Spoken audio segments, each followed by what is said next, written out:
Order. Honourable members, in accordance with the determination of the Business Committee, I call on the Honourable Shane Jones to make his valedictory speech. And could I start by pointing out to the member that I arrived at 5 o'clock to make sure that I got a seat for this important event. Honourable Shane Jones.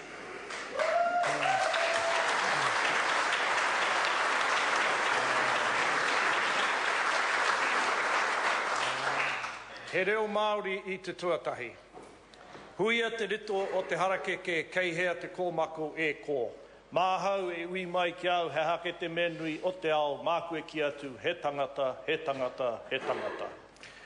Kāti tātou e te whare e hui nei a koutou kua whakamine mai nei ki te whakahonore I ahau I tēnei rangi whakamutunga oku.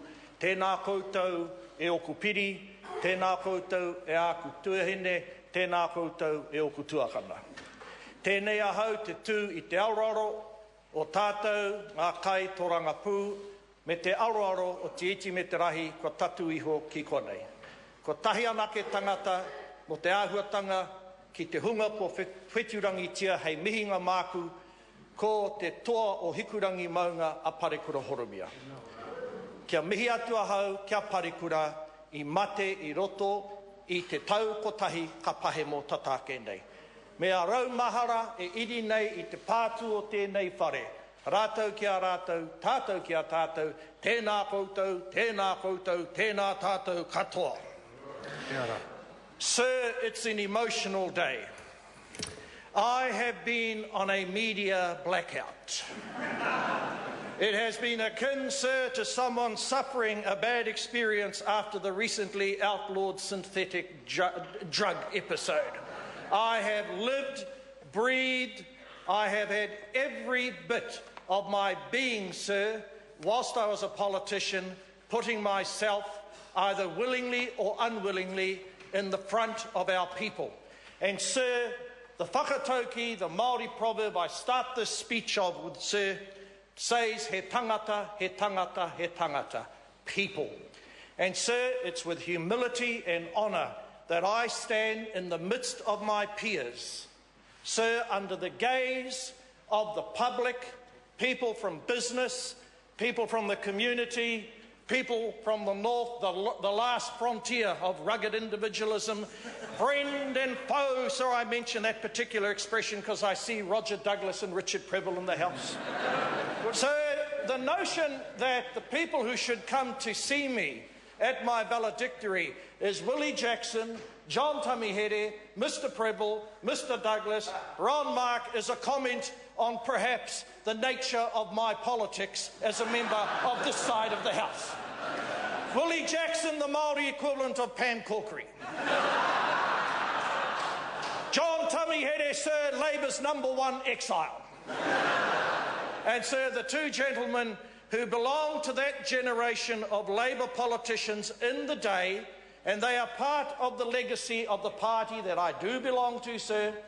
That group of reformers, including Sir Geoffrey Palmer, including Mike Moore, sir, and including David Longy, who in my time as a young man, sir, was a hero in the political world. And after those reformers, sir, came Dr. Michael Cullen, the godfather of the Labour Party, and Helen Clark, sir, the woman who, after a meeting in Charles Waldegrave's house with Mike Williams, enticed me into politics, honoured me, sir, with the opportunity to enjoy the privilege of 9 years in this, the highest marae, the highest court of the land. And for that, sir, I owe those two individuals an inordinate debt of gratitude. So I thought I would talk a little before I share some observations about some of my colleagues, the ebb and flow of politics, as to where I came from. Sir, I was born in a little area in Kaitaia, Awanui. My dad was one of 17. My dad's mother was born in 1893. She visited upon me, along with my mother and father, an enormous amount of love and affection for the Māori language, respect for the Anglican Church. Sorry, Mum, I didn't always hold that part of the bargain up. But, sir, I say that because they sent me to St Stephen's School. St Stephen's School, where I was for 5 years, and I often think, sir, of the small group of ladies from Mangawhai, from Warkworth, who saved their pennies to send a lad from the gunfields of the north to St Stephen's School. And I want to acknowledge, sir, the other boys from St Stephen's School that are in this house today. Sir, Te Ururo Flavel was my head prefect. Sir, Hone Harawira and I come from the same tribe. Our padre was Harry Taylor. I was the altar boy and Hone nicked the cross. So the boys from St Stephen's will be glad that one of their own has enjoyed 9 years and to the end was himself, was his own man. So beyond that, I went to university, and I want to acknowledge, sir, 4 people. Margaret Clark, Rod Alley, Raj Vassell, Dame Joan Metch, and, sir, as well, Stephen Levine. They were at Victoria University, sir, and took a great deal of interest in my time at university. So then I went into activism. It may come as a surprise to the members on the other side of the house that one time I too, along with Hone Harawira, was a proud activist. But it's a rite of passage, sir, to be a Māori politician in the north and to have a burst of that activism. Winston Peters, 1975, leader of the Waitangi, of the Ngāti Wai Land Retention Committee with Dame Whina Cooper. Sir Dover Samuels, seeking to secure the land and the Kavali Islands, etc., a man who made a tremendous degree of progress, unfortunately not seen by his own hapu. And that is often the way, sir, when you pave the way. And of course, Hone at the Waitangi Action Committee, and me, sir, along with him in the Kawariki group. After that, sir, I went to a meeting where Geoffrey Palmer was present to deal with the Bill of Rights in 1985. Should the Bill of Rights contain a provision to recognise the Treaty of Waitangi? And I stood, sir, and argued against that. I said the Bill of Rights should not subsume the Treaty of Waitangi. Geoffrey Palmer then, sir, enabled me to get a job where I followed Hekia Parata as the director of the Māori Secretariat in the Ministry for the Environment. And that's, sir, when I began working for Sir Geoffrey Palmer, who said to me, Jones, read Little Heart, Little Heart. I went and consulted Little Heart, sir. It's a book on the history of the First World War, where, sir, the members of the battalion have been gassed by their own troops. They've been strafed by their own planes. They're being shot upon as a consequence of friendly fire. Adequate preparation for the Labour Party politics.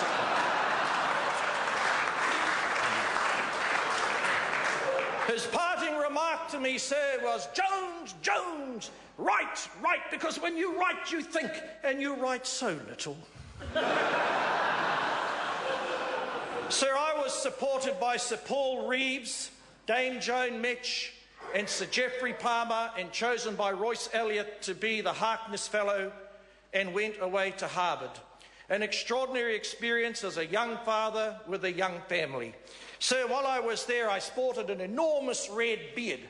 And, sir, I wandered around in a black coat, etc. And I would sit with my son, and we'd be chatting away. And it's a great Jewish community, Mr. Prime Minister, Brookline. And they would look at me and they would come and speak to me what I presume was Yiddish. I would reply to them in Ngāpuhi. And as they spoke to me in their language, and as I replied further and further in Ngāpuhi, a myth emerged, the lost tribe. So when I came back from Harvard University, an utter privilege for a boy from the far north to be a Harkness Fellow and to study at Harvard University.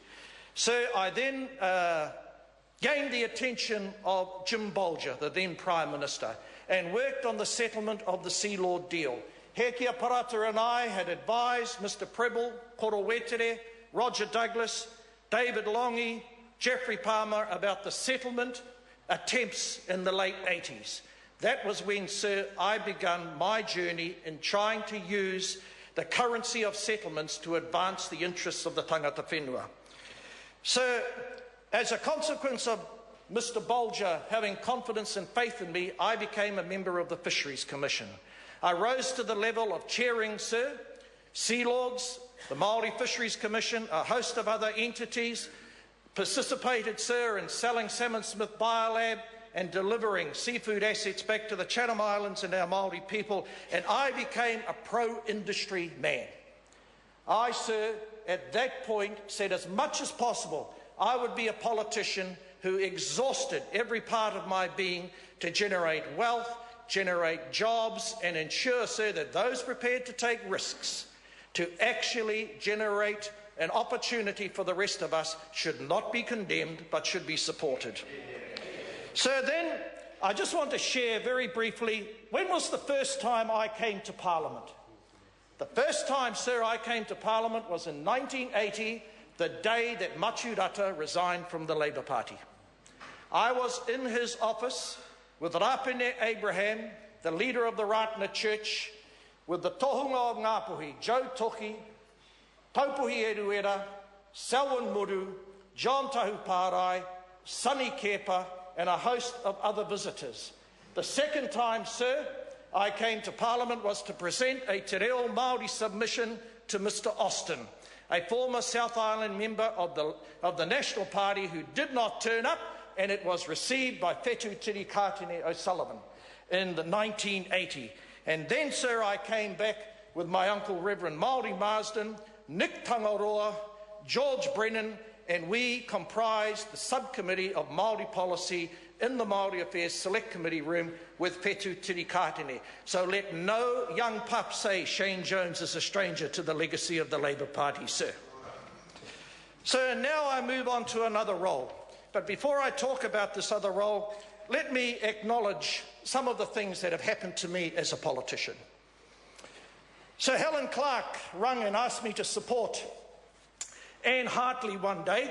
We went to open a play centre, a young kiddies centre, and she said, "Shane, have you been doing much door knocking in 2005? I said, I'm getting used to it. The more you do it, the more you'll grow to like it. Sir, I have had 9 years and I like it no more today than I did then. I was a big picture man.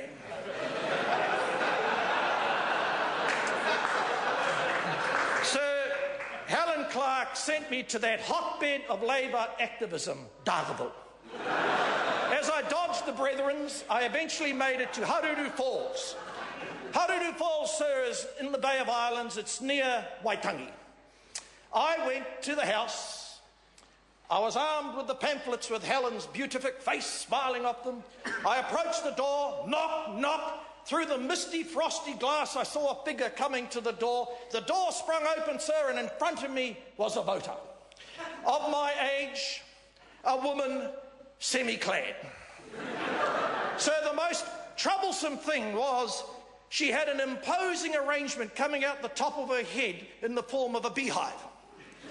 Whilst I had eagerness for the beehive, no, no, no. So the most bizarre thing is then she then went on to say, "You're a bit late, aren't you, mate?" I retreated back, not quite knowing what to say, because, sir, on our side of the house, you are prepared to say, "Hi, we're here to talk to you about inclusiveness, equity, gender equality, bicultural Aotearoa." All I could say is, Helen Clark from the Labour Party sent me here. She said, "Sir, don't worry about the other MPs already been here." I knew then, sir, with scientific clarity, John Carter had that seat for life.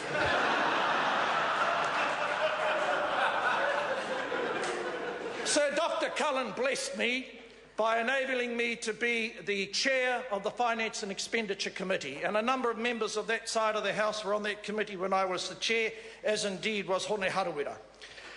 So the first duty I undertook of an international character on that committee, sir, was to lead a delegation to Rarotonga to advise them on transparency.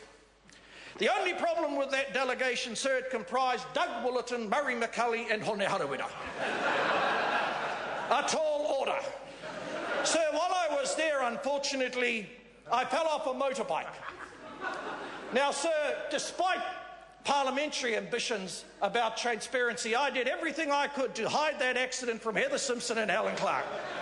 Hone immediately reported it to Ruth Berry. By the time I got back to New Zealand, there were 25 messages, sir, from Heather Simpson and Helen Clark.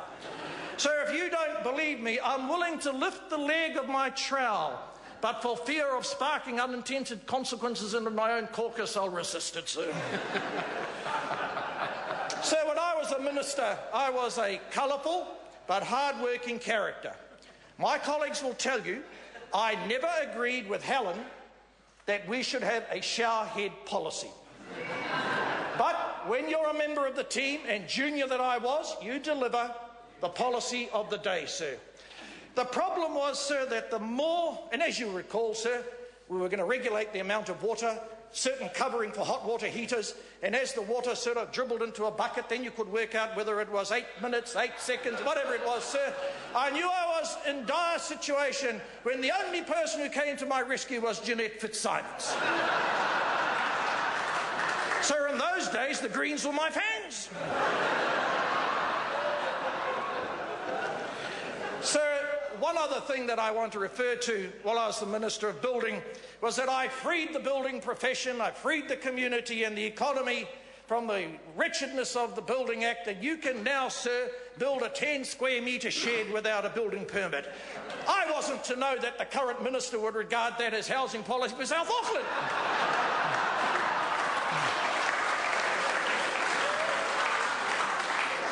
Sir, you do make decisions in the broad glare of publicity.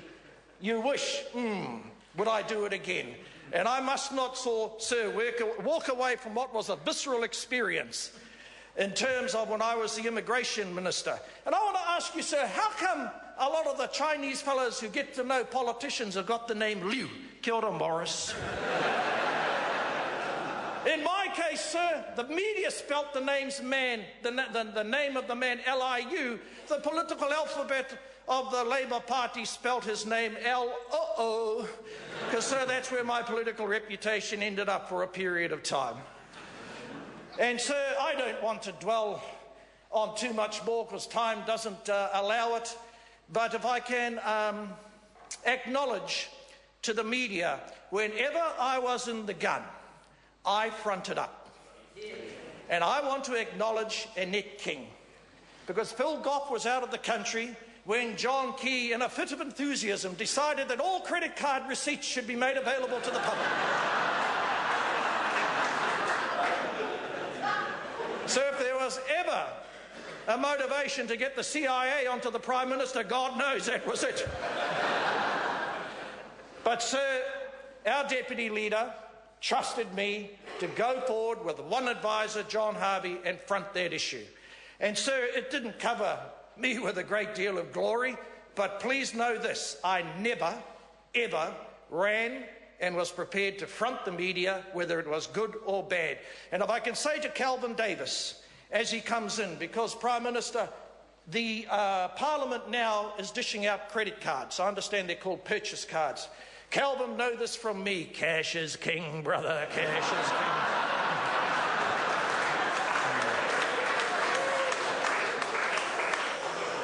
Sir, I should acknowledge Phil Goff, David Shearer, and my mihi to David Cunliffe. We had our leadership contest, probably the most liberating thing I personally did as a member of the Labour Party.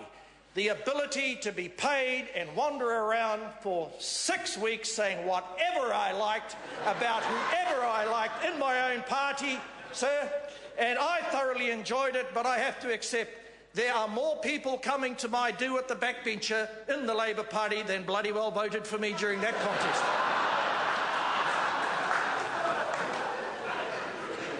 Sir Winston Peters, he was a person that did stretch his hand out and assist me when the Auditor General's investigation took place.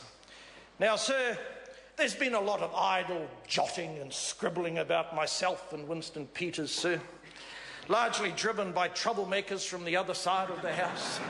But, sir, Winston and I are comrades in arms in terms of the Tai Toketo and coming from the north. Now, sir, the notion that upon that political pew, 2 halos could be situated, that would invite, sir, an unwanted comparison to a double yolk egg.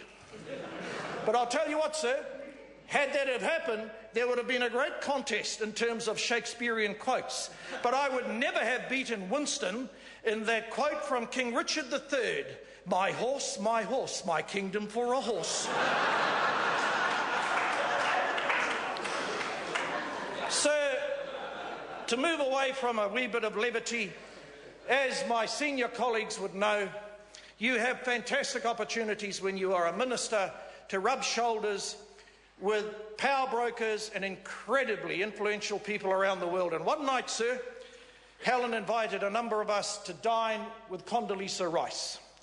And so we were treated to an inordinately clever exposition and account of where affairs of the world in terms of military and economy were. I went there, sir, in my self-drive car back to Taitokero, and within 8 hours I picked up a hitchhiker, sir. So here I am going from meeting one of the